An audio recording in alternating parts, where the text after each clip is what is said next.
Welcome to Talk Dirt to Me, where two farmers shatter myths and take on the top issues facing America's farmers. Here's your hosts, Logan and Bobby Lee. What's up? Yeah, a good evening for a change. It is. Good evening. Both of us looks like sipping a little whiskey. Yeah, we're finally back to having a drink when we record. It's not water. Yeah. You know, I almost had tea. What, like some green tea or like a warm tea? Yeah, I'm trying to be healthy this month. It's benchuary. Have you been partaking? Dude, every day's bench day for me. Well, it's benchuary, and so I was like, all right, I'm gonna do that.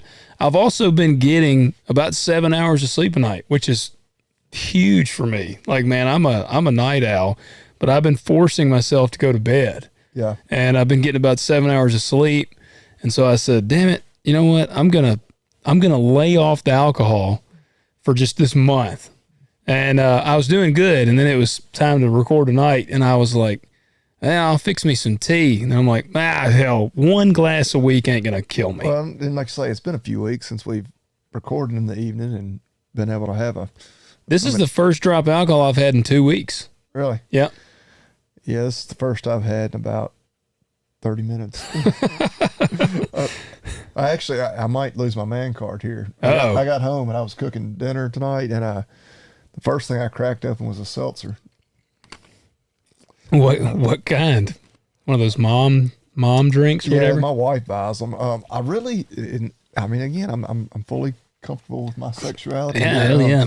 The pineapple ones. I love the pineapple. Okay. I've never had them. I'm not a big fan of the I think these were like Vista Bay or something. Yeah. But like just about any of them that are I drank some that one of the guys at the duck camp, which you can tell we're all getting old. We're like watching our carbs, and those are like really low carb. There's one called Happy Dad. I think I've heard of those. So I'm like, yeah, at least that one's like maybe aimed more towards women. I think the Vista Bay is more marketed to the women, but then I had me a Coors Light after that. So man, when I was cooking, I was drinking that seltzer. When I actually sat down to eat my burger, I had a Coors Light. Dude, I'm like way past the point of giving a shit. If somebody like, hey, I know my sexual preferences, and my wife is well aware of my sexual preferences, and so she don't question my manhood don't come into question whether I have a bourbon or a margarita. I don't know. Yeah. What are you drinking? Elijah Craig. Yeah. Just going with the old. I haven't bought any whiskey. I ain't bought a bottle of bourbon in 2 months. Oh, I can't tell you the last time I bought any, because I'm not near the bourbon guy. You are, and I had one like on Saturday maybe. Out of the blue, I was like, yeah, I'll have a bourbon. But yeah, most of my bourbon drinking is just right here. So. Yep. What are you having? I've actually got a blend from Sweetens Cove. Okay. My Vols, specifically the Lady Vols, had a big win tonight. The first win over UConn in women's basketball since like 2007. Okay. Of course, they don't play that often, but it was kind of a big win. Of course, a lot of people were commenting Pat Summit was smiling down. Yeah. Well, you know what? Got a little sentimental, and I was like, I grabbed the Sweetens Cove. There you go. Didn't go for like the top shelf Sweetens Cove stuff. I still reserve that for the men. Yeah, I mean, we got to win something. Yeah, I mean, nobody gives a shit about the ladies. Well, I mean, I'll admit, I have actually watched them play 3 or 4 times this year. And I'm just kidding. We got some female listeners. I'm not hating. I'll tell you, women's college is not like, I watch basically none of either. So you can't don't take it personal for me. I don't watch even the men's. So. Well, and I do watch pretty much all the men's games. And you don't watch as many of the women's? Not at all. I'm sorry. It just, it's 2 different sports. Men's basketball versus, I mean, it just is. It's completely different games, and they're incredibly talented, and they would whip my ass. Would you watch women's volleyball? Women's beach volleyball? Yes, beach volleyball specifically. Absolutely. Yeah, that's an Olympic sport, isn't it? Yeah, I think there's men's the men's may even do beach volleyball. I know there's I bet it doesn't have the same draw. Oh, I bet you that is one of the sports where the women the sponsorship, the TV deals is way better. That's what I was going to say. I guarantee you, we might have that may be, I don't know. I'm certain there's some other like kind of niche ones, but yeah, the beach volleyball, I have no doubt about it that the women are definitely pulling more views. It's not like must see TV. Like I don't like sit around every 4 years for the Olympics and like DVR the beach volleyball, but if it's on, like if I'm at a sports bar and it's on a TV and there's some other random stuff on TV, I'm probably zeroing on the beach volleyball. Yeah, no, I agree. Guys, before we get in too deep, a couple of things we need you to do. First, we need you to leave us a rating and review. Spotify, Apple, all the places you listen, you know what to do. Go on there, leave us 5 stars, write us a review. We'd love to get to see the reviews. Actually, 30 seconds. I mean, if you're not going to leave a review, it takes you 10 seconds. That's right. And I'll read a couple of the latest ones you may get a shout out. Even. Yeah. Make sure I got it up to date. So our latest one on Apple comes in from 3 days ago. Love listening to you guys. Humor is something we definitely need along with a realistic standpoint. Keep them coming. Signed, a fellow Apple listener. Does it have a username or anything on there? Farm Girl Iowa. See, there you go. See? We do not. Iowa had great women's basketball the last few years. Yeah. And I wonder.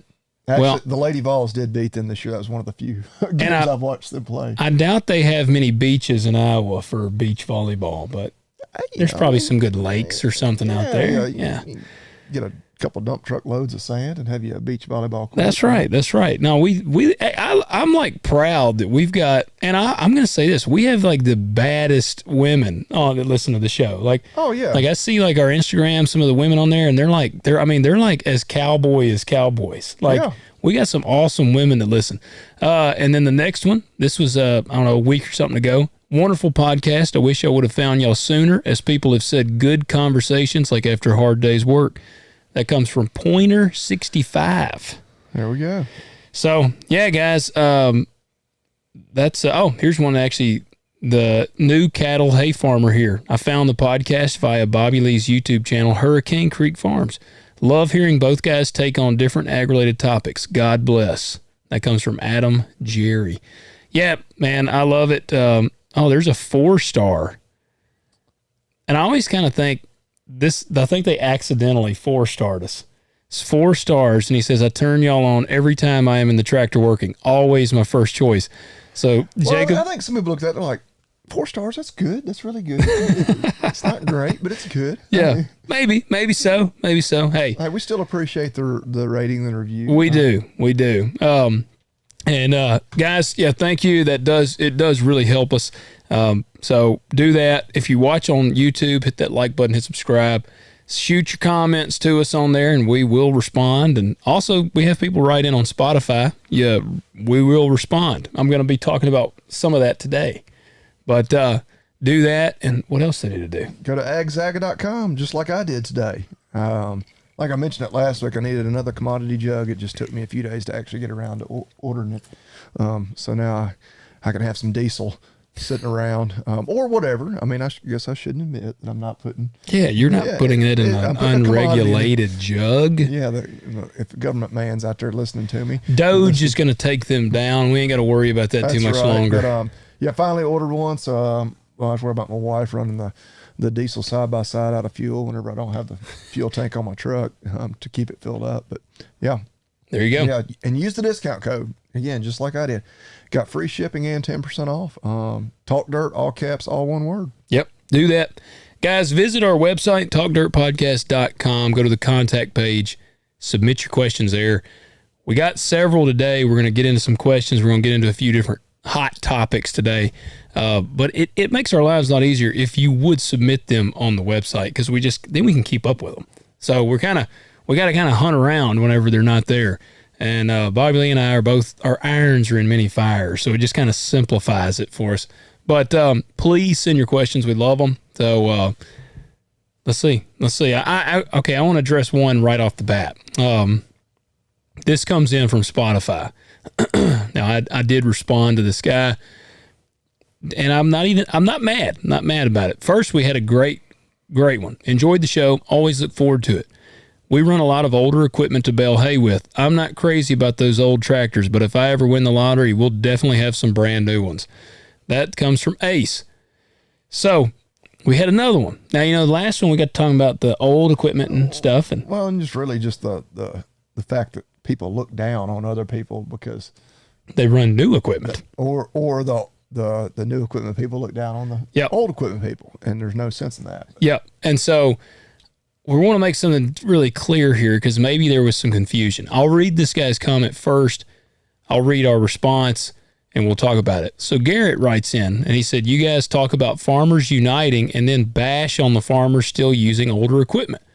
I have run 8Rs and 40, 50, 55 series Deeres, and I love them both. But in complete honesty, if I had to choose, I'd take the older ones. Of course, an 8R 400 is going to be more powerful than a 4760. It's got twice the horsepower and is 30 plus years newer. I responded and I said, we didn't bash on guys running old equipment. We bashed on guys that think the equipment they run makes them more elite farmers, whether that be old or new. And I stand by that. Yeah, I thought we were, because I actually listen, I don't always listen back to our episodes, but I listen back to that one. Now, I feel like we explained that pretty well. Yeah, we're. I think you even said run what you want to run, be proud of it. Yeah. There's no need to think somebody else is a crappy farmer because they only run new stuff and that's just, whatever. And of course the new guys that look down like, oh, all these peasants running this older equipment. Yeah. Now do your thing. We need to stick together. Yeah, I mean, my tractor's 21 years old. Yeah. Like, I ain't bashing on nobody. It's old enough to come in here and have a drink with us. It is. And if it was, 25 years old when you can get antique tags? I don't run tags on a tractor, but I think once a vehicle hits 25 years. I don't know at what point, yeah. Yeah, so, I mean, my tractor's almost considered an antique from a licensing standpoint. So, no, we are not bashing on guys that run older equipment. I run a lot of older equipment. I've got some newer stuff. I have nothing that is new. And I know some guys that are really good farmers that run old stuff. Now, where I staunchly, first, Garrett, I appreciate you writing in. And I apologize that it came off that way maybe, but that's not our intention. But I staunchly disagree with you about you would choose those older ones over the newer ones. I still stand by, and you actually made the point yourself. You said, of course, an 8R 400 is going to be more powerful than a 4760. It's got twice the horsepower and is 30 plus years newer. So then why would you pick the older one? Yeah, I mean, plus, yeah. I know some guys that keep, kind of that older tractor around. They use it for,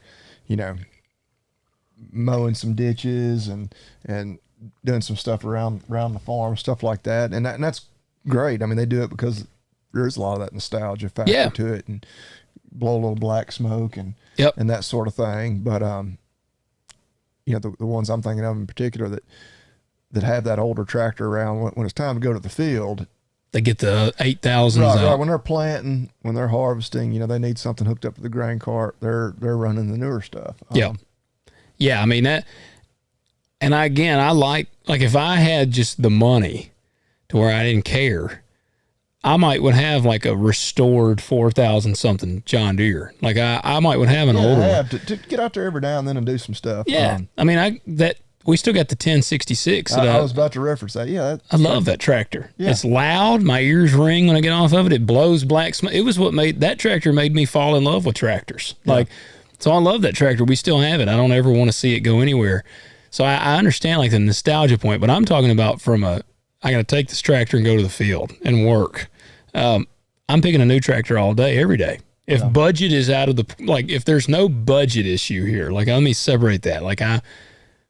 It doesn't matter what it costs. My budget is $10 million. I'm going to get an 8R 340 or 8R 400 all day. Yeah. Yeah. I would too. So even if I had to if I was going to pull a 15-foot disc, if I got an endless budget, hell, I'm just going to get a big, super, most badass tractor I can get. What's that, Clarkson Farms? Yes, get the big. I haven't watched, but just the first few episodes of the first season. That's a good show. It's like a Lamborghini. It is. Yeah. And that's what it won't even fit. It's a literal Lamborghini. Yeah, it won't even fit in his I didn't know shed. That Lamborghini made tractors, but apparently they're just in the European market. And everybody around there has a lot smaller tractors. Well, yeah, that was, you know, it's kind of the ridiculousness of the show is that he bought this tractor because obviously he has lots of money. Yes. And yeah, it was ridiculous. It was way too big for what he was doing. Yeah. But yeah, it's a good show. You'll need to watch it. But no, Garrett, yeah, like I said, man, not our intention. We're not hating on guys that run older equipment. I'm not hating on guys. I don't care what equipment you use. And that was one thing I did say. I don't care what equipment my neighbors use. Only time I care about what equipment my neighbors use is if it's something that like is really unique and cool and just catches my eye. And sometimes you do see like our buddy Aaron Winger that we had on the show. Actually, he was our very first guest, I think. He may have been, yeah.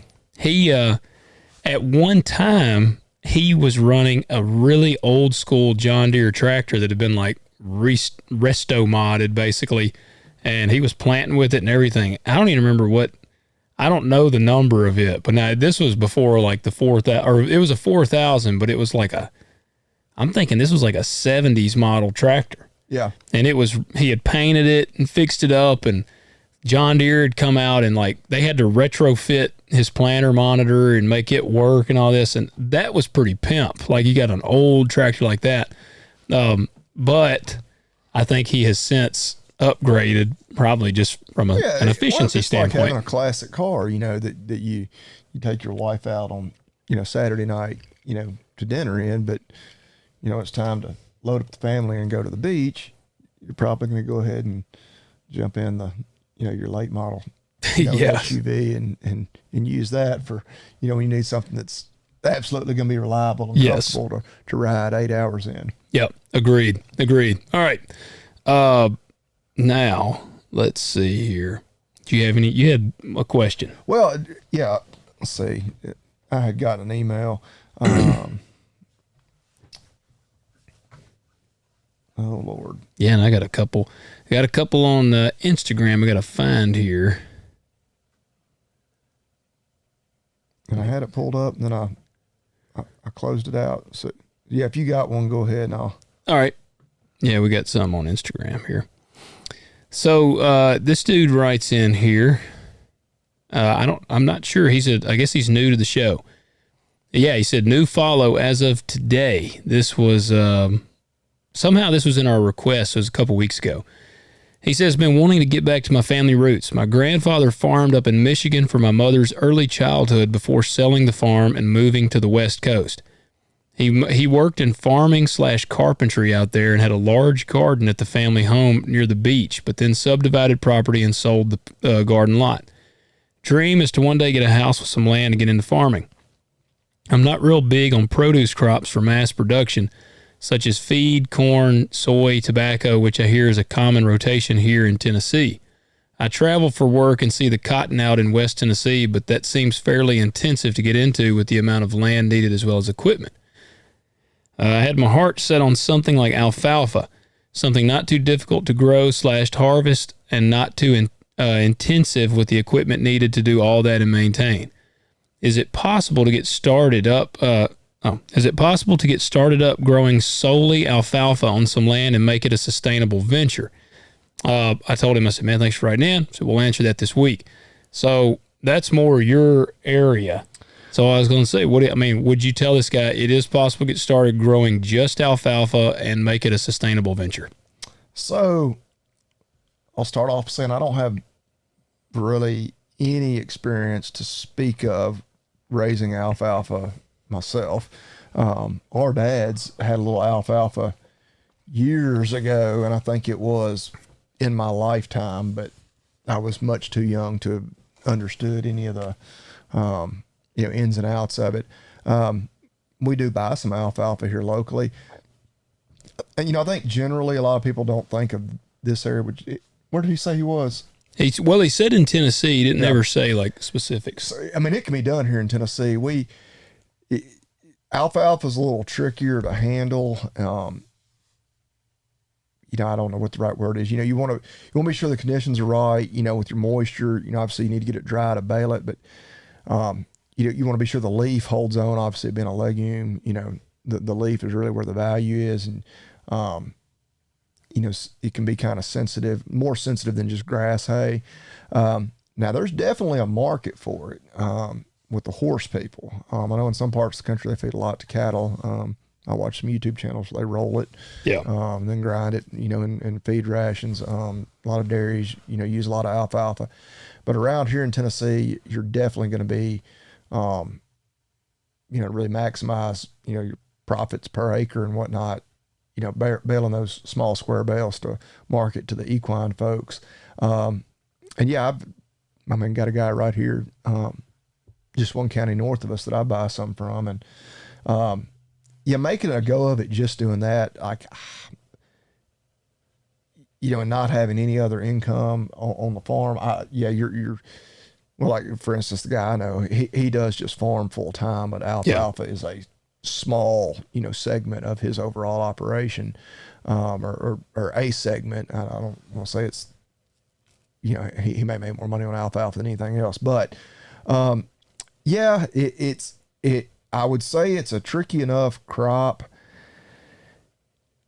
Diving into it without any experience, I would definitely want somebody, there to mentor me that could walk me through, or extension agent or somebody that could really help me out. It is a perennial. I think a lot of folks, they'll, after so many years, they have to go in and replant it. But, I'm really not an alfalfa expert enough to speak real intelligently on it. But there can be if you're, and really just about anywhere in Tennessee, especially if you're more in Middle Tennessee, big equine market, and those folks a lot of times have more money than they do sense. They'll spend some money. Yeah, they've got more money than they do sense a lot of times, and some of them, no, they just got plenty of money. Yeah, and their prize show horses, they'll do whatever they think they need to do to give them a competitive advantage. And if that's spending, $10-15 a bale for, small squares, they will. So that's, and it'd be something where you don't need thousands of acres of it, kind of get going and really generate some revenue. So, yeah. I'm sorry that I can't speak anymore intelligently on it than that. That's kind of how it was. It's like, man, that's out of my wheelhouse. Well, and I think like talking to our dads and when they were doing it, which just would have been like 80s, maybe early 90s, when they kind of got out of the alfalfa, it was a niche. It was a little more of a pain to handle. You kind of need a little different equipment, not entirely, versus handling grass hay. But that they got out of it just because, I think they decided it just really wasn't worth it for them. Yeah. Yeah. All right, man. Well, hopefully that kind of helps you.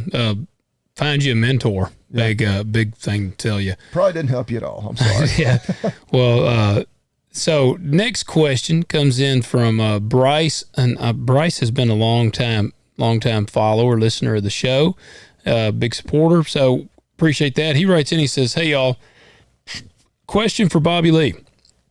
I have watched your YouTube videos and am a fan of the Talk Dirt to Me podcast from the start. My question is, you have the C&B chute and the Preifert chute. Yeah, Preifert. Yeah. Preifert chute. Which one do you like better? What C&B chute is it, i.e. Angus or Hereford? Do you like manual catch or auto better? In the market for a squeeze chute and want to get something that will last but also not break the bank? What is your recommendations? Thank you. Note to Logan and Bobby Lee, love the show and look forward to it every week. Currently deployed overseas. Shout out to my dad and grandpa who are holding it down till I get home. The YouTube and podcast is just a small shimmer of joy every week that takes me back home checking cows." I thought that was cool. That is pretty cool. Yeah. Like that's, yeah. That kind of comment right there is the kind of thing that makes it worthwhile. It is, yeah. Yeah. Not to get too sappy on y'all or anything. Yeah. Yeah. When you get comments like that, you're like, we're doing all right. We're doing all right. So as far as which model of the C&B I have, I can't tell you exactly. It's either the Angus or the Hereford, which, you obviously had already narrowed it down to those two. It's funny. I don't know if you watched my latest YouTube. We ran calves through it on Sunday. And it's probably more me, and I did adjust on mine a little bit. When it works right, that auto head gate on that C&B, it's smooth as butter. Those calves, some of them wouldn't hit it just right, and it would frustrate you. And I'd say 80% of them, boom. I still can't, because I get that question a lot on my YouTube. Which one do you prefer? Because people see me like, you got the pre-fruit shoot on one farm, you got the CMB on the other. I don't know. The auto is really nice, especially because a lot of times, like on Sunday, it was me and my 2 kids, and they're Willis ain't manning the lever. as far as like running the chute, they're not. Yeah, he would do the tailgate sometimes. Yeah. I really, I'm not sure which one I would buy if I lost everything on both farms in a tornado. I had to repurchase everything. I don't know. Well, they must both be pretty good then. Yeah. Neither think, shines above the other. Yeah, that there's certain little features like I like the man. That's a good question, and I really don't know that I can answer it. The CMB, I mean, you'd have to price them versus the pre-fruit, and I've had that pre-fruit a long time. I've had it probably close to 15 years. CMB is probably going to be a little cheaper, just not being as big a name brand. I don't know. I would probably lean towards it. Like, gun to my head, I had to pick one right now. The CMB. Yeah, and they've been a good outfit. I've got all kinds of stuff from them. I got a creep feeder, and I'm sure they're made in USA. Yeah, that which they sell, Made in America company. They're my panels. Most of my working pins are the Allen Gayton panel, which they're a dealer for. Okay, I'm not sure if CMB, like the chutes, makes them themselves. They have them made somewhere else, but I'm sure they're made in USA. They're not getting those imported. Yeah, they're made with their name on them. But I gun to my head, I'd probably go with CMB. Okay. Yeah. What about AeroQuip? AeroQuip is a premium brand. I've never used one. I know people who nobody like that I watch on YouTube or anything that uses them has ever said anything bad about them. They're kind of the Cadillac. At least that's the perception you get. And I think they might have kind of that Cadillac price tag. I've been around one of them. When I took my bull that time to get processed down here at Lightfoot, they had AeroQuip inside. Yeah. And this is a processor for people that aren't around here. I don't even know if they're doing it anymore, but they had AeroQuip head catch in there, or whole chute. And dude, that thing was pimp. It was, it's like hydraulic driven. Which I think they have a manual or a hydraulic. It looked like it probably had. I almost want to say I looked it up, and it might have been like $17,000. Yeah, some of those hydraulic ones, absolutely, and yeah, you what is run a lot more cattle through them than I do to make for a comparison. Like, if you were to buy like a $17,000, what would be a roundabouts of what you could get like a C&B or pre-fruit for? So non-hydraulic like I've got, I think they're usually more like $3,000 or $4,000. That's a whole lot for a guy that's like looking and just get into it. That's a whole lot more realistic. There's a whole lot of people that don't even have a squeeze chute. They just have a head gate, mounted to a wooden chute, which, if you're really going bare bones and you're not dealing with any, cattle like we do. Yeah, rough cattle, that can work just fine. Again, I hadn't priced. Everything's gotten so high now. I hadn't priced one in a while, but if it's much cattle are worth, I think if you're running many cattle at all, just from a safety standpoint, I would say go ahead and get a squeeze chute. Yeah, not just try to do it with a head gate. But gotcha. Yeah, I found the email, or is actually a message. Okay. Well, hold on. Bryce, appreciate that, man. Hope that helps you out. Yeah, that. Like I said, I figured I'd pass it along, and obviously thank you for your service. That's what I told him. I said, dude, that like I said, we get a lot of cool messages, but like that was just cool, man. Like overseas, your podcast, kind of brings you back home a little bit. That's pretty cool. That is, yeah, man. We appreciate what you do. If you got any other questions, don't hesitate to write in and ask us. So, all right, what you got? So Kyle messaged me and said he's a young farmer on 46 acres in North Mississippi. So. Is right down the road from us. 13 head of cows, wanting to keep back his heifers, and he was looking at AI breeding versus having a bull, for various reasons, and kind of our outlook on kind of one versus the other, which, yeah, 13 cows, you're right. Having a bull, and even if you got more cows than that, when you have your own bull, obviously you got a lot of money just tied up in purchasing him. Actually, my dad and I were talking about that today because he was saying they need to get another bull. And Kyle had even mentioned a $3,000 bull. Man, there ain't a lot of $3,000 bulls out there right now. When you consider just a 1,600-pound steer is worth more than that. Yeah. And yeah, you buying a registered bull with proven bloodlines. It's 18 months old, or 2 years old, whatever, and ready to breed. You're going to spend more money than that. And then obviously you use him for breeding. You're only needing him for 60 days out of the year. Yeah. That means for 10 months, for the vast majority of the year, he's just sitting there costing you money. Yeah, he's basically a cotton picker. So, a lot of money that you only use for a real brief period of time. Yeah. The AI, obviously all kinds of advantages to AI, one being you can, really breed to some supreme genetics, without having to. For our non-cattle folks listening, that's artificially insemination. So not artificial intelligence. Yeah, there is no cyborg coming out of their vaginas. Yeah, artificial insemination, which, of course, if you're wanting to get into that and doing it yourself, there's a lot of startup costs. So I'd say if you're going to AI, what I had done in the past when I AI'd, I did all the synchronization on my own, and then had a technician came out. He had the semen, I had all the equipment, semen tank and everything, and then he even did the insemination. Even as a veterinarian, we did a little of that. Well, I did some of that even in undergrad and then some in vet school. You still, unless you're doing that all the time, you're not going to be super proficient at it. Yeah. What's that kind of cost? What's that roundabout? Like for a guy for this guy, let's just say 13 head, he's going to have a guy that's going to come out and the dude's going to do everything. Back when I had done it, didn't cost near as much as it should have, in my opinion. So cheaper than owning a bull. Yeah, so a straw of semen, depending on what you're going to breed to, most of what I was using was like $20 to $30 a dose. Yeah. I think the fee for him to do it, and this was him coming and everything, was like $10 a head. I was like, oh, wow. This is ridiculous. Like, how do you even making any money? Pay the gas to get here. Yeah. That guy just enjoyed doing it too much. Well, he worked for a big company. Wow. But of course you have some other costs because you got to get them synchronized. Dang, that's cheap.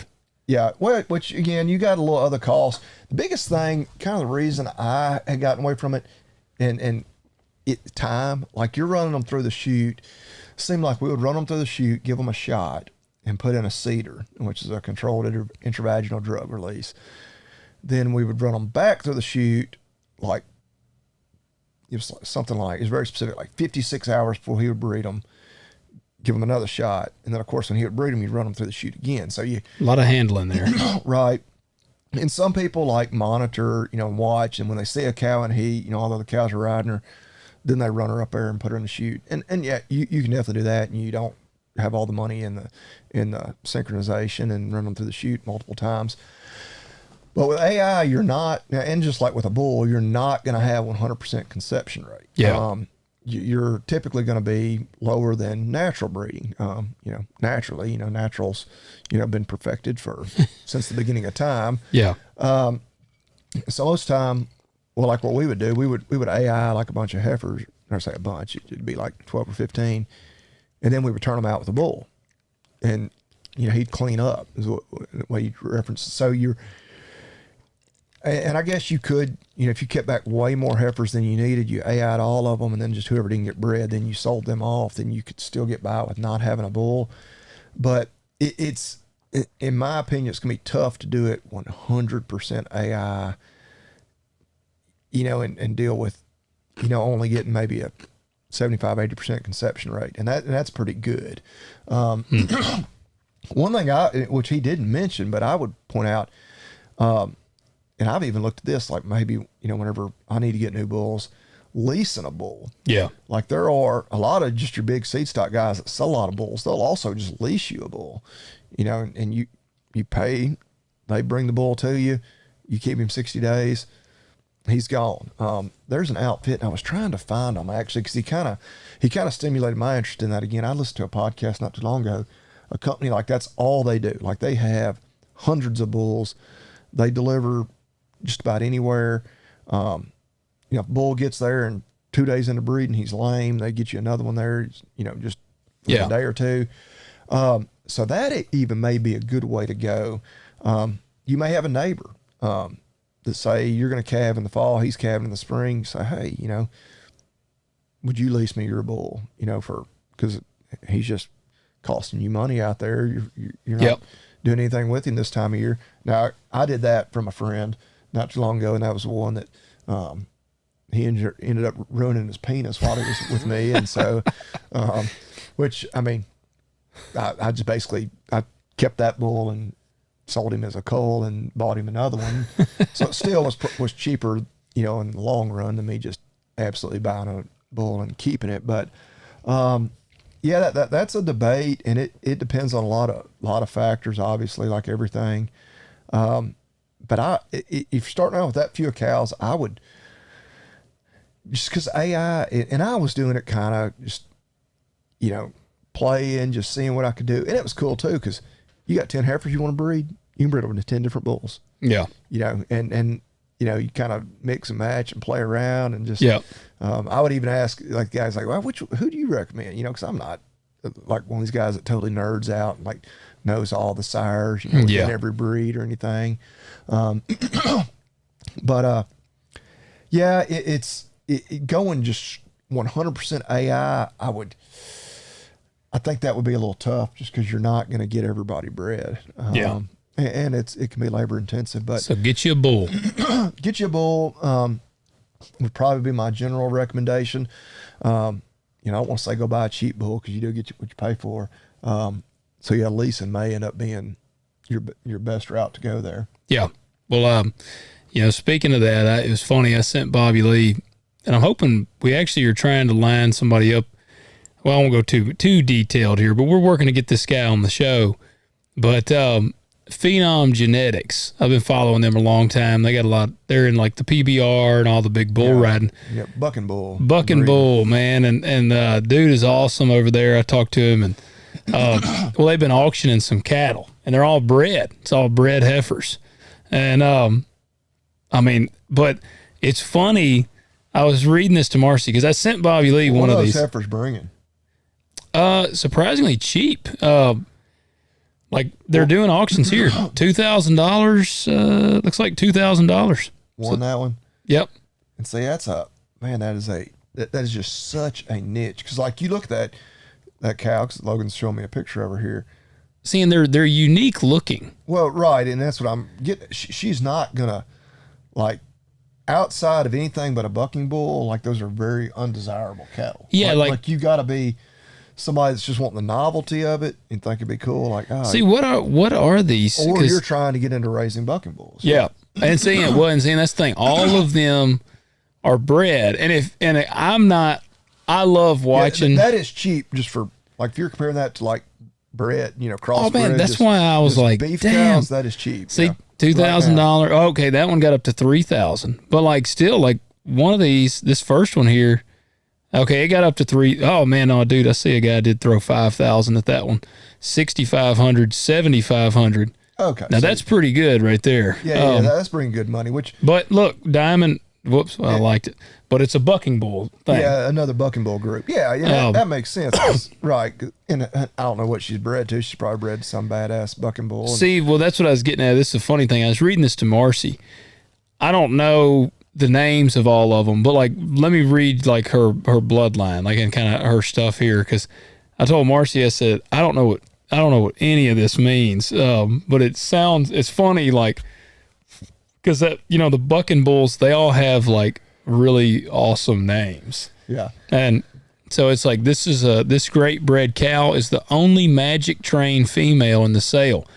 Only reason I'm willing to sell her is I have another full sister to her. She's a magic train out of W74, the dam to born in the USA.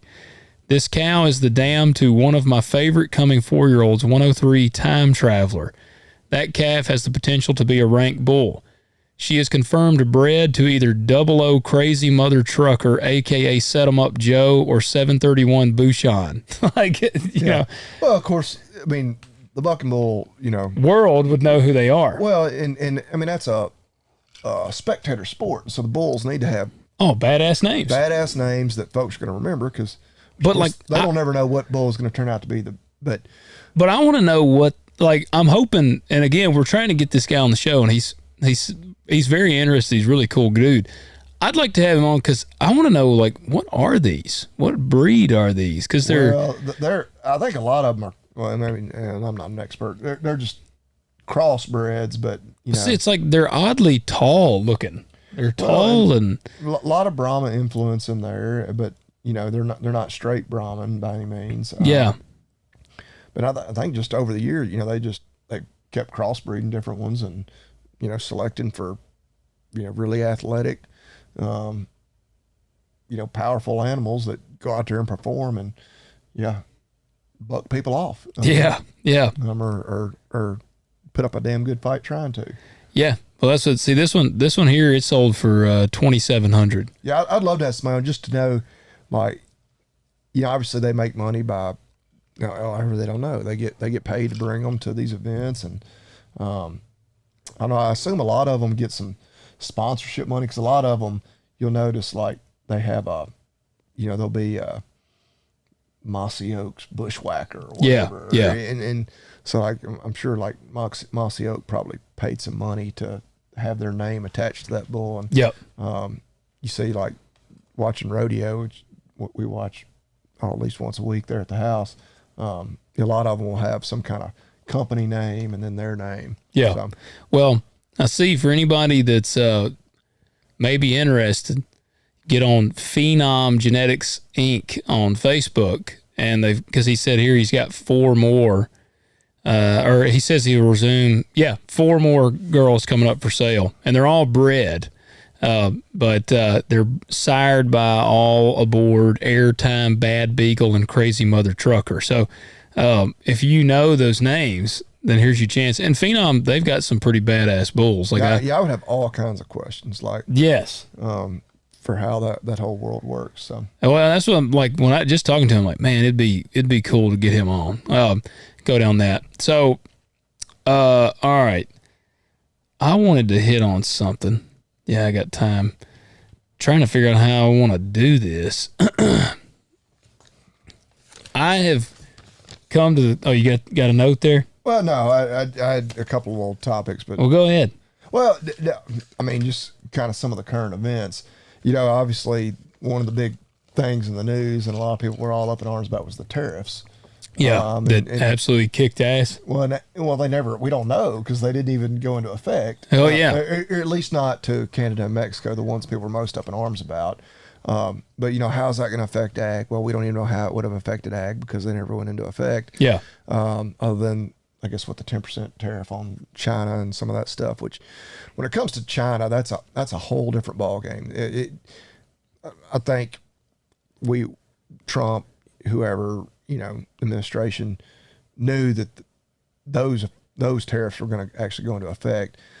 I think for the most part with Canada and Mexico, it was simply a bargaining tool. Yeah. I mean, he's damn good at negotiating. He knew that, he could get what he wanted as far as border security in place. Well, By threatening the tariffs. I do wonder, and some other people pointed this out, because I think Colombia, when it came to like taking back some of their citizens that were here illegally, they were like, no, we're not going to take them back. And he was like, yes, you are. Or we're going to do, I don't know if it was tariffs or what he had a bunch of stuff. But within like an hour, they're like, okay, yeah, we'll take them back. Yeah. At what point does somebody call his bluff and like he has to like just totally? I don't know. I've thought about that. He has to just absolutely smoke the hell out of them. And I imagine he will. And I was going to say knowing Trump, which I don't obviously know Trump, but just knowing, I would think he would absolutely just. Oh, I didn't. Yeah, like he's sitting there just itching for somebody, some country to call his bluff and like really put the hurting on him. And obviously, because he's looking out for our interests. When it comes to China, I think, and somebody actually posed this question on X today. It's like, how do we feel about that? I was like, man, I think we got to be in it for the long game. It's a general. It's not. a 4-year game, I mean, it's generational. Like, it might take a long time to realize, but our trade with them was broken. Like, it was so lopsided, and the way they've been taking advantage of us. Well, but what I worry is, obviously Trump's gone in 4 years. Yeah. And we don't know who the next administration will be or the one after that. And so if they just cower right back, subsequent administration's gonna, because it's probably gonna be a game where it's gonna be slow gains over a long period of time. Are they gonna be willing to stick with kind of the groundwork that he's laid? Especially, I think if it's looking promising, I would sure hope so. Yeah. And it's not a totally political thing where, if I assume Vance will run in 28, if he doesn't win and whoever's opposing him is like, no, we're gonna undo everything they did. Like, come on, man. Like, let's give it a chance. But I think that's a much more interesting debate. What gets me, and where I think China is so difficult, is I think Canada and Mexico, like, they might be off on some things, but at the end of the day, they want to I think they try to do what they think is best for their citizens, or they want to take care of their citizens. China doesn't give a shit about its citizens. It will let its people starve just to win the trade war. Yeah. And that's, many people I've heard make that point. Like, and China knows good and well that our politicians are beholden to our citizens. Like, and so they can use that to their advantage. Yeah, that they, if our tariffs and whatever, put them at a food shortage or, whatever, let's say fine. We'll let our people starve. Yes, like we don't have to worry about the next election, and cave into your demands in order to keep our people happy, and so that makes them interesting. And I'm not even going to pretend to be wise enough to know all the little minute details and logistics and whatnot into me neither how that could play out. But me neither. I do know it something needed to be fixed there. So all right, I want to give we're going to dive into subsidies here for when we got some time. So we've kind of talked about them a little bit before, but I swear I fully believe subsidies on the farm is the most misunderstood thing about farming. And we talked about social media last week. I kicked a hornet's nest on social media asking a question about the vouchers. Tennessee passed like a private school voucher thing. And, oh my God, you'd have thought I said I wished every public school teacher would lose their job. I'm had people so mad. And, but I was asking from a taxpayer standpoint, like, if my money goes to public schools already, what's wrong with some of my money also going to private schools? And that was kind of my general question. Well, and I'm not on Facebook, so I didn't even see that. But yeah, because your kids go to a private school, my kids go to a private school, but we fund public schools. But right, you and I both pay taxes to fund the public schools, and if that's our choice, that we then pay tuition to send our kids to a non-public school. But it is, and then there's a lot of people that don't even have kids. Well, the guy commented on there and he was like, I don't have kids at all, so why am I paying it all? Right. I'm of the opinion, I think education is very important. Yeah. I do just wonder, how well those funds are used, like anything that's government related. So I almost think there should be, for those of us that it's literally, I have kids that I'm paying taxes for the government to educate for me. I'm choosing not to. So I don't know, with the voucher, maybe I should get a tax credit. Hey, well, that's what one guy said. Whatever dollar value, that they say it would cost the state to educate my kid, if I sent them there, kick that back to me and say, now you can use this to help fund your tuition, or if you're going to homeschool them or whatever. But anyway, that's not an ag debate. So. No, but my God, the comments went insane. I had one guy that was like, aren't you in favor of he confused me first. He was like, aren't you in favor of college? I've seen you post about college debt forgiveness. And I said, I have never posted about college debt forgiveness. And so he pulls out a post of mine from 5 years ago. Wow. And he was like, here it is. But it was me not being in favor of debt forgiveness. So I was like confused. Yeah, I was about to say, I don't. Because I've never been in favor of college debt forgiveness. And it was like a thing about Biden, and it was me, but it was literally a post from 2020. Wow, and you went way back. Yeah, I said, man, you're really invested in this. But I was like, but that shows I'm not in favor of college debt forgiveness. And but he just kept going back, and he was like, well, you're just not being honest. And I'm like, but I am being honest. I'm not in favor of this. And I wasn't in favor of it then. I'm not in favor of it now. Yeah. So we kept going back and forth. Well, then another guy commented. I had two guys that got on like the subsidy thing. Because one guy commented, and he was like, well, it's like farmers, they're going to get taken. And somehow it turned into like farmers, we get taken care of by the government. Yeah. So we can never fail. Always. Yeah. And then I had another guy that, I don't even mean this insultingly, but his pure ignorance was showing when it comes to subsidies. Because he was like, well, it's funny, a farmer criticizing tax money when all of his, the taxpayers pay all of his pay his living basically. And I was like, man, you got a lot to learn about subsidies. Well, if that's true, buddy, come do it. Yeah. Yeah. Come up here and join us and see what it's really like. Yes. Well, and he said, I know a lot of small business owners that are struggling and that are broke, and I don't know any that are farmers that are broke. And I said, dude, I can put you in touch with a lot. Oh my God. The people I can think of that went absolutely broke farming. Yes, that's what I said. I can think of a lot.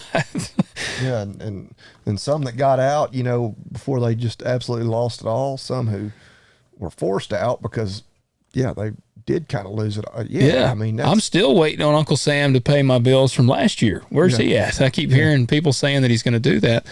So I was going to give a little rundown that farm subsidies. I want to give a quick little rundown. Let's see. All right. The farm subsidies were initially created to stabilize the agriculture industry. Do you have any idea about what time frame that was? Oh, no. It would have been in the 1930s. Yeah.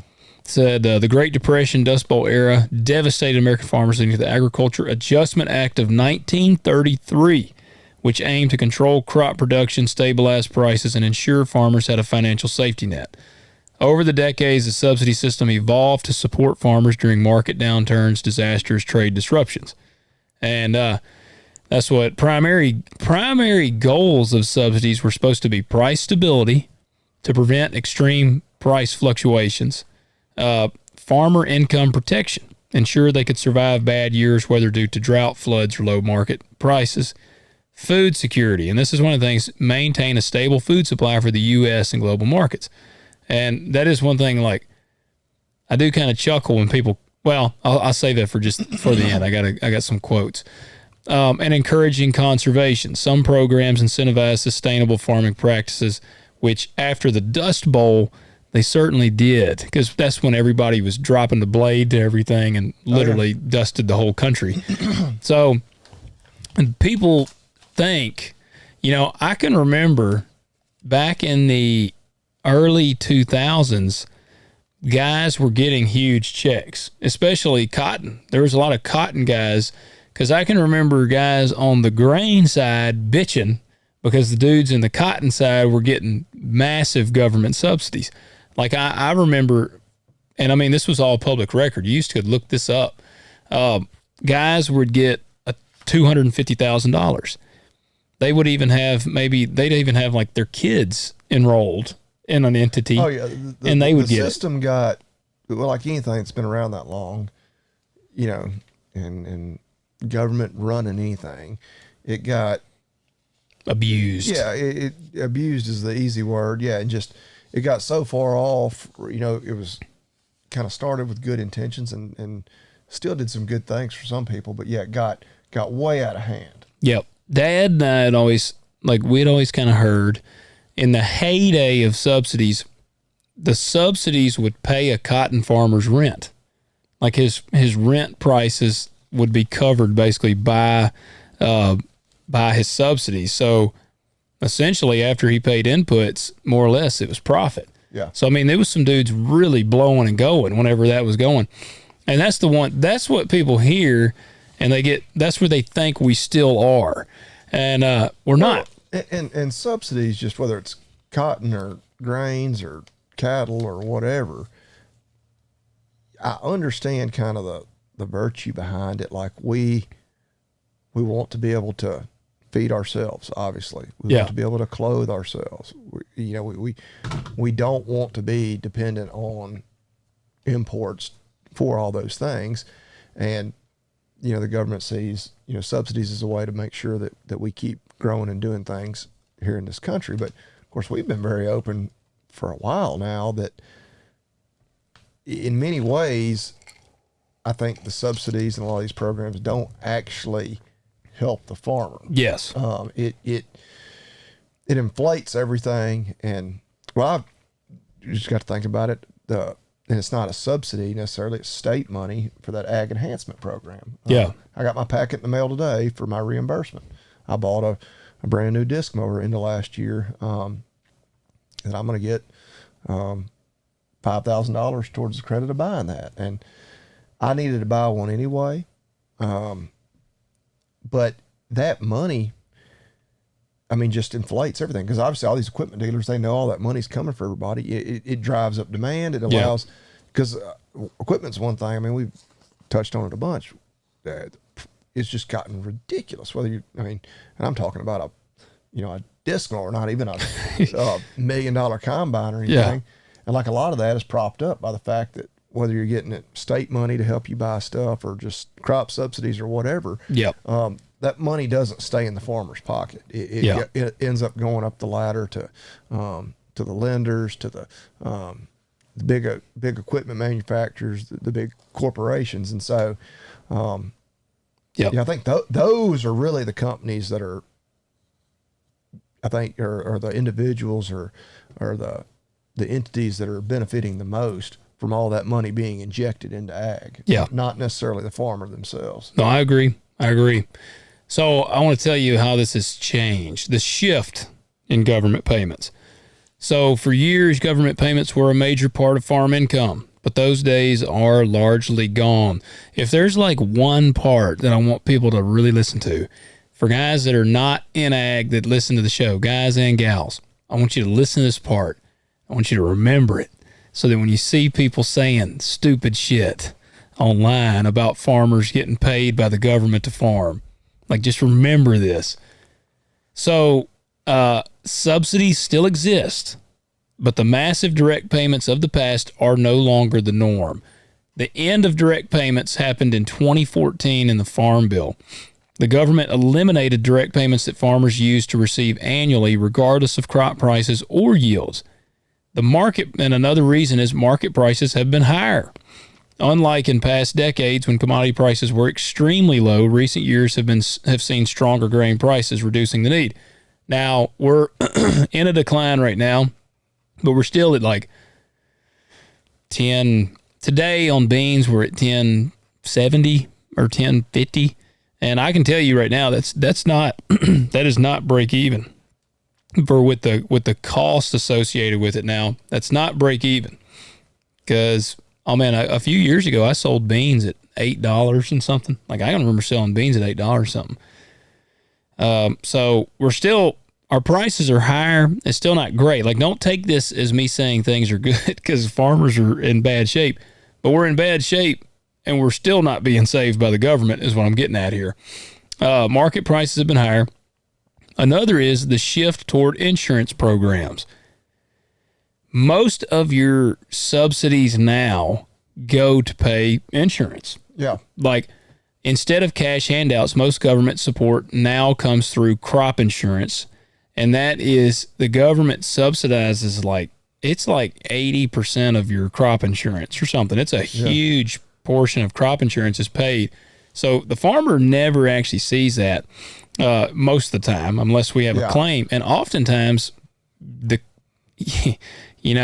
had a claim, and I've got some insurance money coming this year.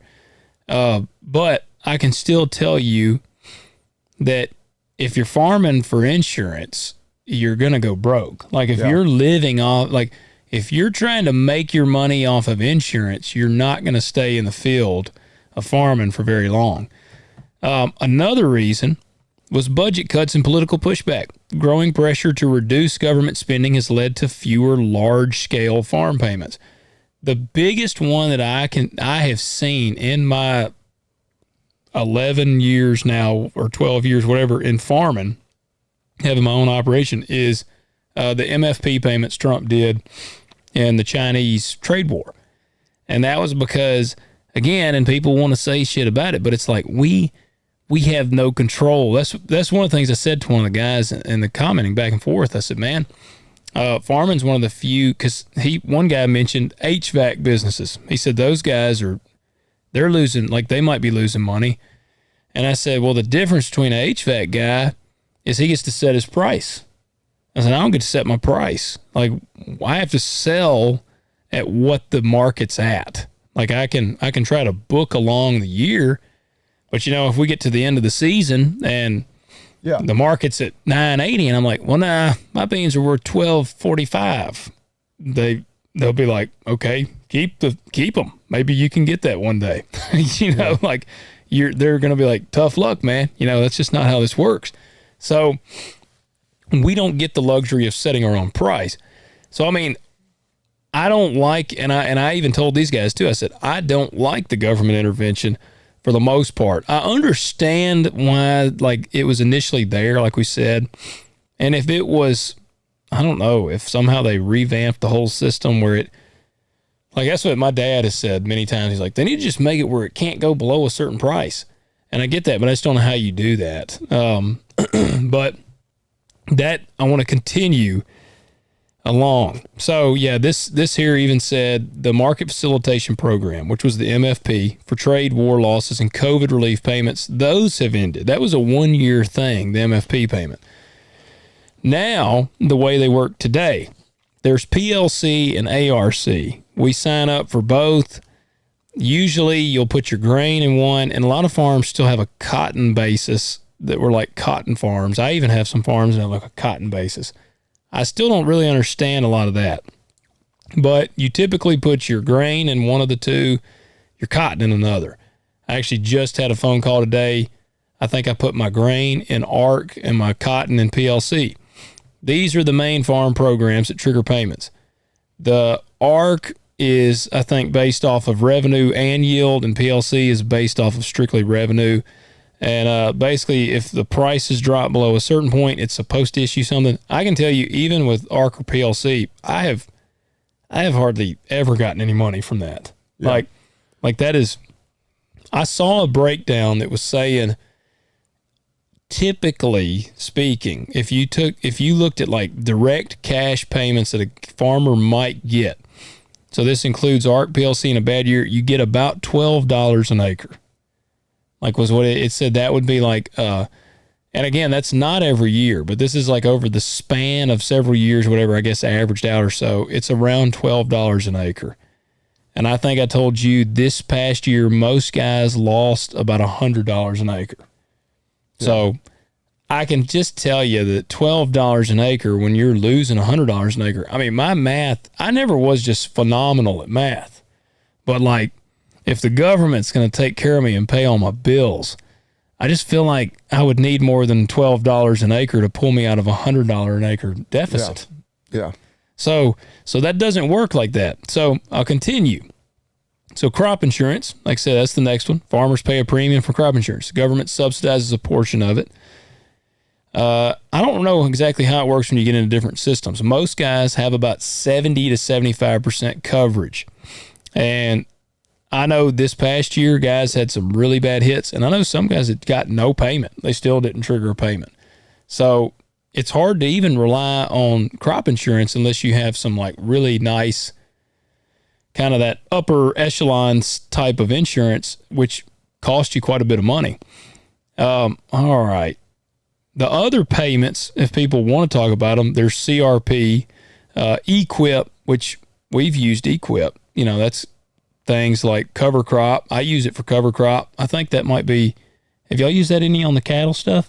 My brother got through one of those programs where, yeah, they for different ways of fencing and Yes, water management and all it's that. all aimed at like protecting the environment and all that sort of stuff. And when you do some things the way you want to do them, they'll give you some cost share. Yeah. They'll help you with some of the money you had to spend. Yeah. I got a little bit of help on when we fenced the farm we bought. You could for cross fencing, because obviously that's better for grazing. Yeah. And then anywhere you're fencing them out of timber or out of waterways, because they really want you to do that, you can get some cost share. Well, see, now tell me if I'm right here. People that receive welfare, do they have to do anything to receive welfare? Right. That's what I was going to say. It's well, like even that TAEP money, like they're going to reimburse me for a small percentage of what I spent on that mower. Yeah. Like, and so, yeah, I mean, that's nice. Like I'm getting $5,000 off the price of a brand new mower. I got some money to help me pay for that fence I put in, but it wasn't like I just got to put that money in my pocket, and it doesn't ever pay for the full program. Yeah. It's not like I bought this farm and the government fenced it all for me for free. Like, no, Yeah. I still paid a large chunk of it. They just kicked in and helped me a little bit. Yeah. That's Which what. I do have a problem with. Part of me is like, well, why is it the taxpayer's job to do that? Like, I think a lot of these programs are silly. Yeah. But at the same time, you've got to do it. You got to play the game. Don't Yeah. hate the player, hate the game. Well, that was what I make the welfare thing, because that's what one of the guys was like. This is like a welfare guy complaining about how his money's spent or something. I'm like, well, no, not actually, it's not. So there you go. There's that. Let me see another one I want to touch on, because we talked about some of the abuses of the subsidy system. One, and we've talked about this before, it encouraged overproduction. Back in the heyday of it, when subsidies guaranteed a price floor, some farmers planted more than the market needed, leading to excess supply and lower prices. Yeah, and that's another example. Like, yeah, kind of just wish the government would get out of it and just let the markets decide. Yeah. And I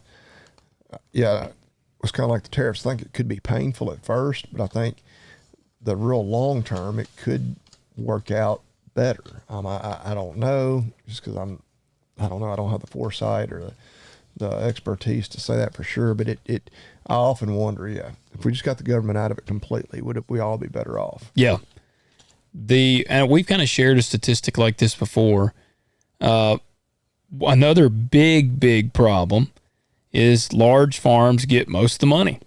The top 10% of farms receive about 70% of all subsidy money. So small farmers often get little to nothing. And that was another thing I said. I'm like, dude, it's if you looked at the grand scale of how much average to small farmers receive, it's very little. Now, and then payment loopholes. So there are payment caps per farmer. And I mean, and this thing here says even per farmer, some mega operations use legal loopholes to collect millions by dividing ownership among family members or business entities.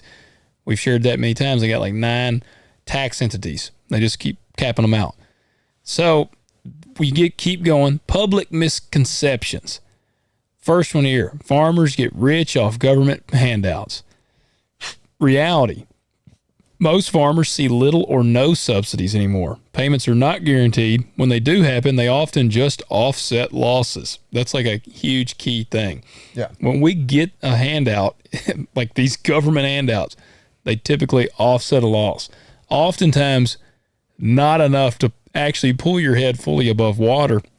You do hope, if I can trigger a government payment, maybe I can also I had a bad enough year that I will get some crop insurance, and maybe I can barely breathe.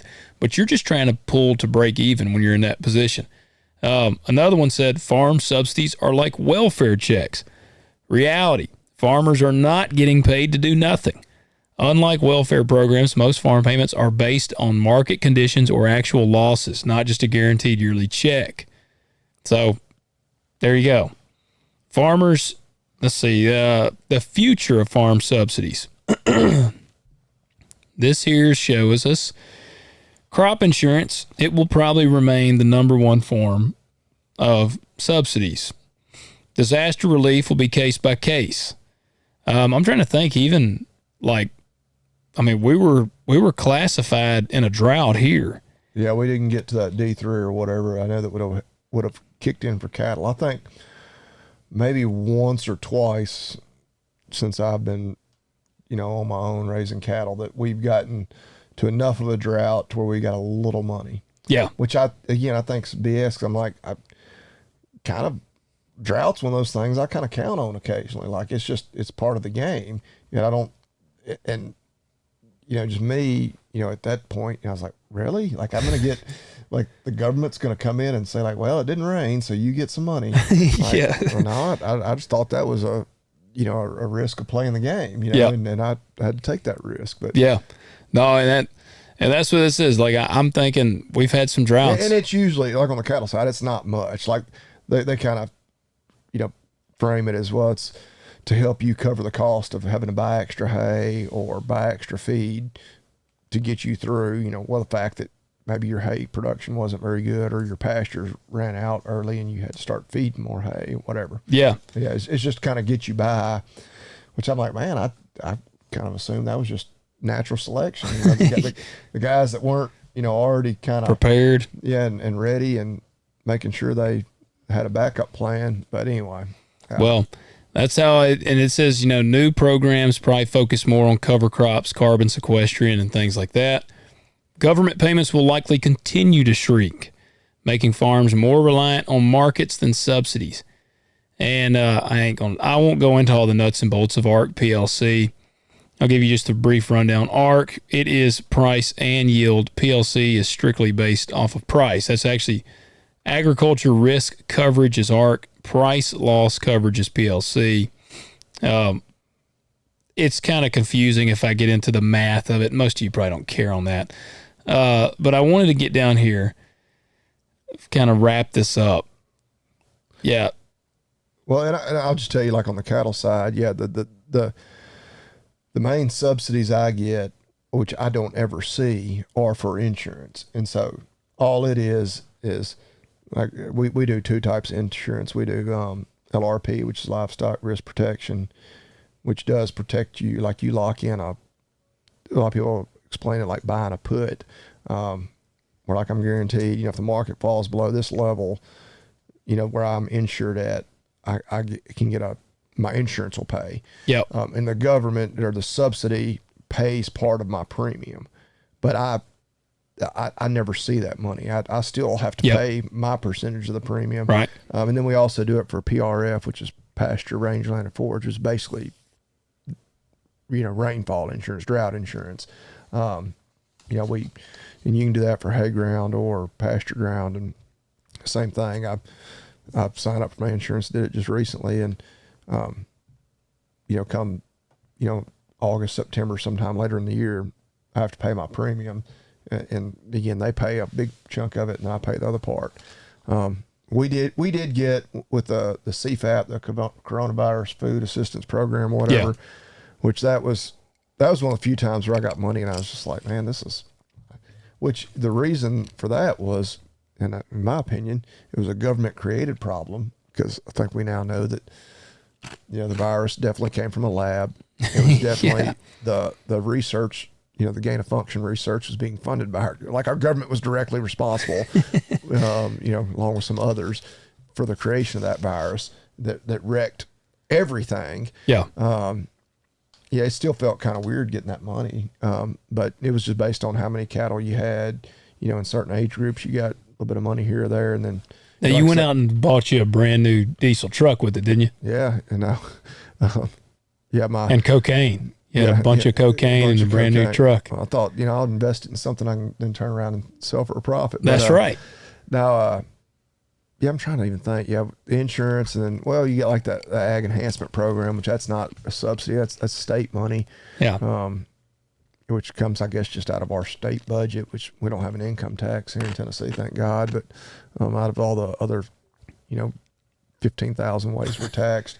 And I still think that program's kind of silly, but it's like, well, if you want to buy equipment and stuff, It's there. If you want to be in that competitive market, you got to take it. But yeah, I don't know. I may be leaving some. Yeah, every now and then, if we get just absolutely dry, and I think you have to get to the D3 designation of a drought before you get any kind of payment for pasture or cattle. But yeah.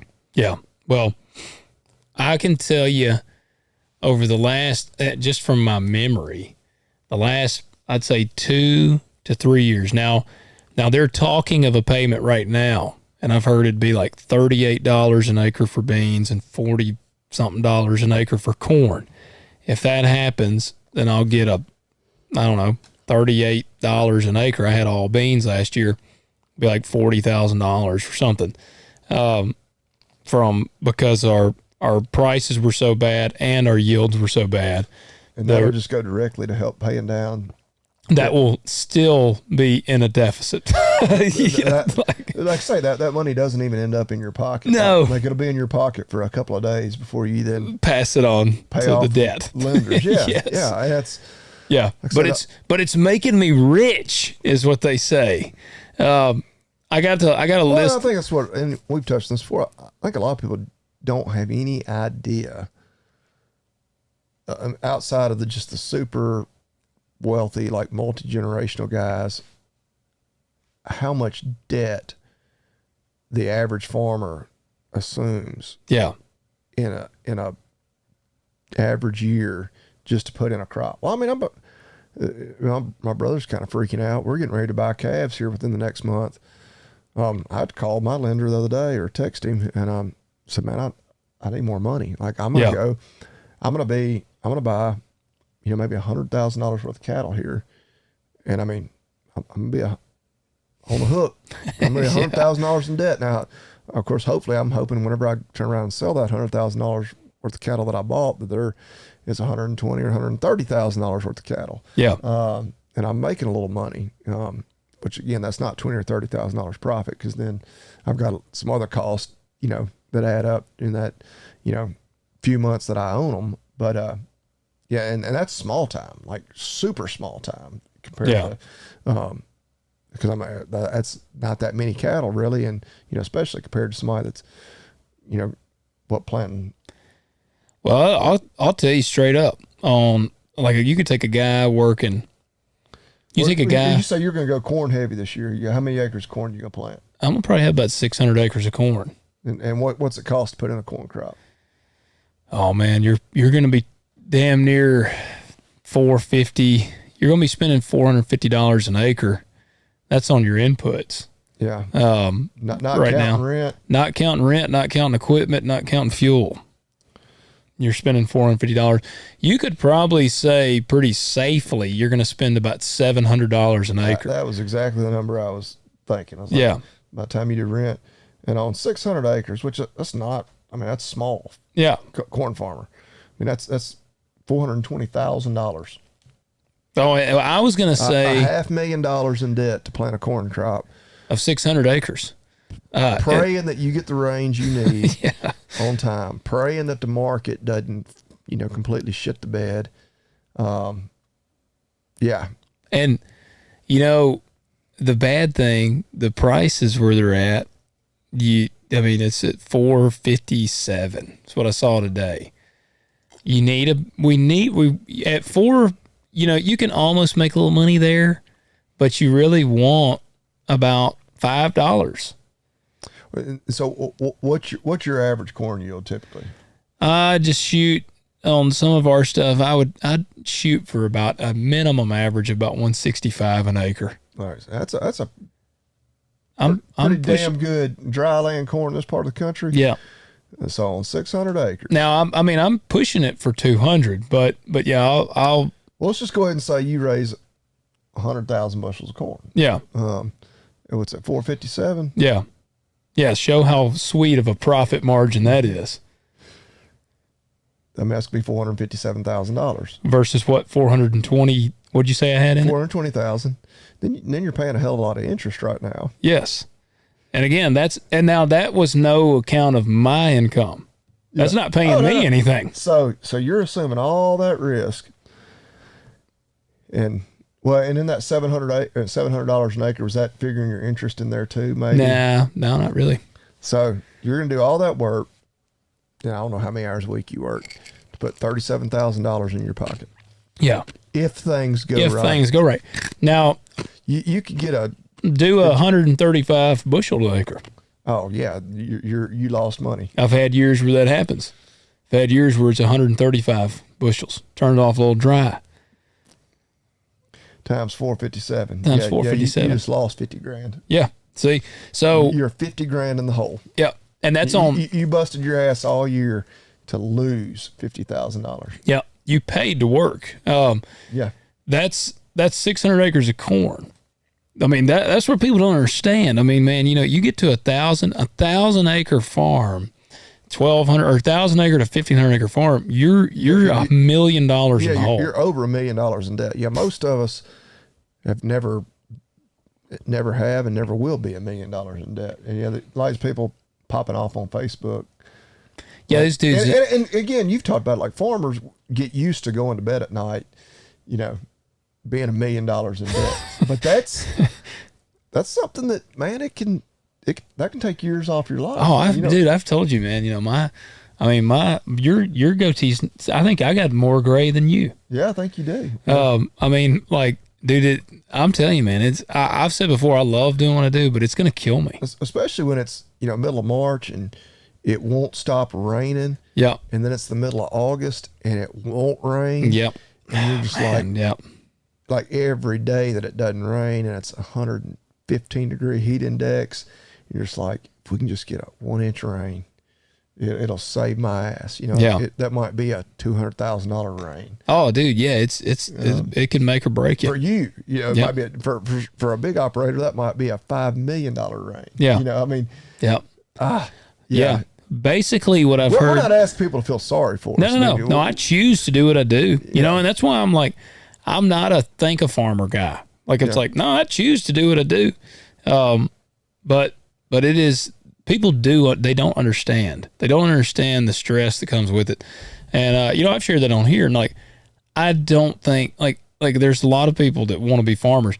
And, I think a lot of people can do it, but I also think there's a lot of people that just don't have the mental fortitude to be a farmer, to get to the level to where you can actually make enough of a living. You got to work enough ground that then you're sticking your neck out really far. And you just got to get comfortable spending a shit ton of money. And, me and people that I've talked to on the show and that have been in farming for a long time, they're like, the thing with farming, and I've always heard people say this, you're like 2 bad years away from going broke.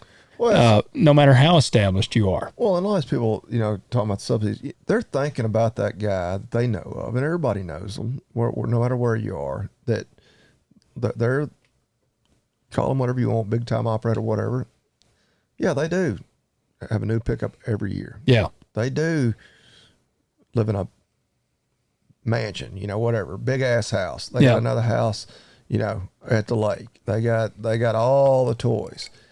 Those are the ones you think about. Those are a lot of times the exception. I can sit here and think of a whole lot of guys that barely scrape by, that are driving an old ragged pickup, and then plenty of them that 25, 30 years ago had all that. Oh yeah. Or were living, pretty well. Maybe they didn't have all that. And now they live in town. You hear the coyotes outside? I do. Yeah. Coyotes are sounding off just outside the studio here. They're living in a house in town, not having to listen to these coyotes. Working on a 9 to 5 in town, and nothing wrong with that. But because they went absolutely broke, and that is not. It's not out of the question. Any other farmer in any community anywhere can sit here and name to you probably dozens of people over the years that's the way it went, unfortunately. Yeah. And I mean, like I said, man, it's not, there's not many guys. A lot of times, and sometimes maybe there's some people that were bad farmers and they probably didn't need to be farming, and they're probably happy having that job in town and whatnot. But sometimes, man, it's just a string of unfortunate circumstances that knock you out of it. Oh, dude, I've talked to guys after last year. I've talked to several guys that I consider they're good farmers and they're pretty smart financially. And they're like, man, I mean, one guy, he told me, he's like, I can't weather another one. You know, he's like, if we have another one like that, he's like, I'm going to have to find something else to do. And this dude is like a very, very well, like, laid foundation farmer. But he's like, I ain't going to be able to weather another storm like that. And I've talked to a bunch of guys like that. And so, I don't know, man. That's where it pisses you off whenever you see people say that because you're just like, they're just clueless. Like they just have no earthly idea. Well, and the bad thing about it then does, and kind of one of the big things we're fighting in ag is that because the margins have gotten so thin, more and more of these small operators go out, and it's that those acres are gobbled up by these massive corporation farms, massive operations that can spread out cost and they can operate on those razor thin margins. They can absorb losses a whole lot better. That's how I've heard it talked about. When you farm 1,000 acres, you need to make $50 an acre to make any money. Like you need to profit $50 an acre to make money. When you farm that's $15,000. And you farm 15,000 acres, you can make $10 of profit or something. Like you don't have to have near the profit margin because you've got such a vast spread. Yeah. If you're only making $50 an acre, you need to go back to machining. Yeah, yes. I mean that's oh man, last year I needed to go back. Yeah, right. And so it's, I don't know. I would, we've talked about how I'd love to see the government get out of it completely and just see where the markets would go. But if the government's going to do anything, I would think they need to figure out a way to have that safety net more for the smaller guy if they're going to try to do anything. But it goes back to, the government's going to screw up anything they touch. Yeah. And if they do develop, say Trump and Brooke Rollins, they figure out the perfect system, because I guess she's now officially been confirmed. Yeah. It won't take it long for somebody to figure out how to corrupt it. And so you gotta, you need Elon and his crew constantly, and somebody else after him auditing and watching and seeing like, oh no, here's how some of these corporate groups are figuring out how to manipulate the system. We're gonna have to tweak it again, start over. Yep. But anyway, I don't know that we solved any of the world's or even agriculture's problems tonight, but just a little highlight on some of the maybe it gave you a little bit of insight, a little deeper insight into the subsidies. I got a couple of quotes I want to give before we get into to mention our man here. A couple quotes I thought were interesting. This one says, "It takes a special kind of privilege to sit in a grocery store full of food and whine about farmers getting a little help." Another one. Yeah, because we're spoiled in this country. Like, I mean, other than for like very brief moments during COVID, like there's never, or like right when an ice storm hits or something. When you go to the grocery store and can't buy, literally, I mean, you may not have the money to buy it, but obviously, unfortunately for some people out there, but like I don't worry about when I pull in the Nafis, on any given day that I'm going to go in there and be able to buy whatever I need. Yeah. Like it will be there available to me anyway. Last one. And that's not true everywhere around the world. No. Last one, the same ballpark. The privilege of whining about farm aid comes from a belly that's never been empty. And I'm like, yeah, that's true, man. It's kind of like, to me, the same thing as the people that complain about non-GMO versus GMO. And hey, I'm glad that we have all the options, but it shows how privileged we are that you can be like, well, what kind of corn is that? Before I eat that, what kind of corn is that?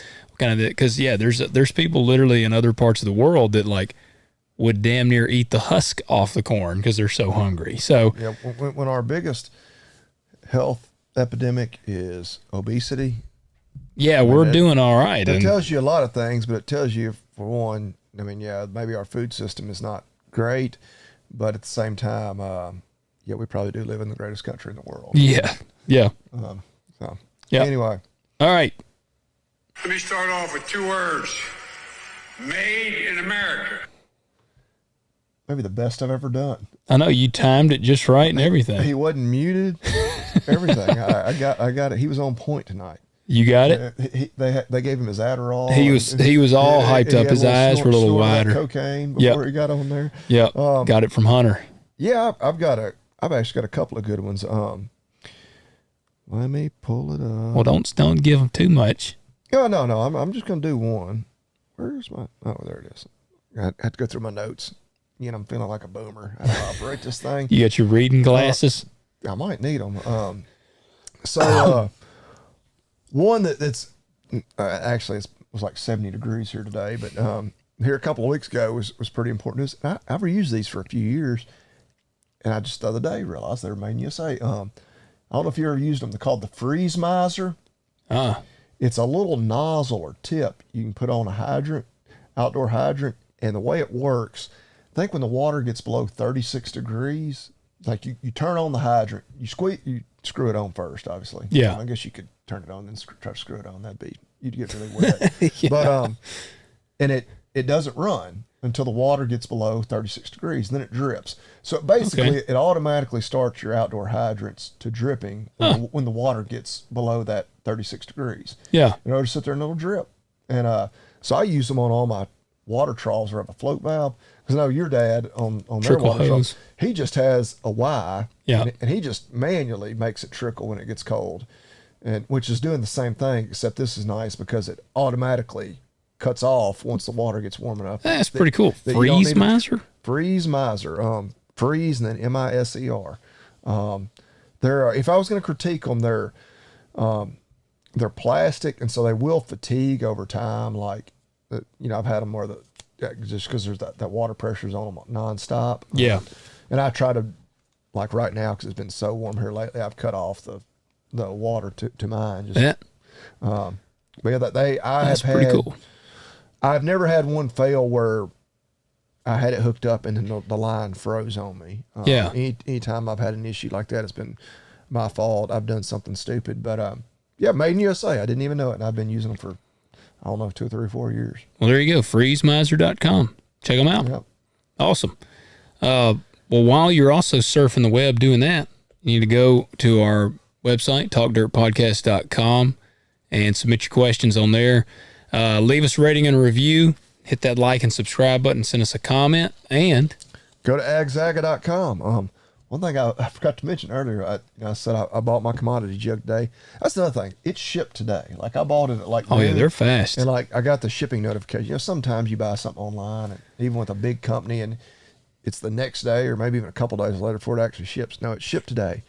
But I was like, what else do I need? And I was like, by golly, I'm buying me some of those copperheads. Hey, all right. They were out of my size. so I'll have to get on to Anthony. I was like, hey, I need to restock those. Yeah. Those cinch. Kaylin was probably pumped up to see you in them things. Yeah, I didn't mention to her that I was trying to order them, but yeah, I checked. They had like smalls was all they had. With Oh, man. the copperheads, and so I will not be having a pair of copperhead briefs to unveil to her on Valentine's Day. Dang, that would have been perfect. I was like, this is gonna be her Valentine's Day. That's right. Be like, look, I got you this. That is awesome. That is awesome. Well, maybe they'll get them in there. They'll get them in there soon. So, but yeah, check them out. I'm patiently awaiting my commodity jug. Heck, I bet it'll be here. Today's Thursday. probably be here Saturday. Yeah, I bet I'll have it by this weekend. Yep. All right, guys, use that code, Talk Dirt, all caps, all one word, and we will catch you next week. Yep. See y'all then.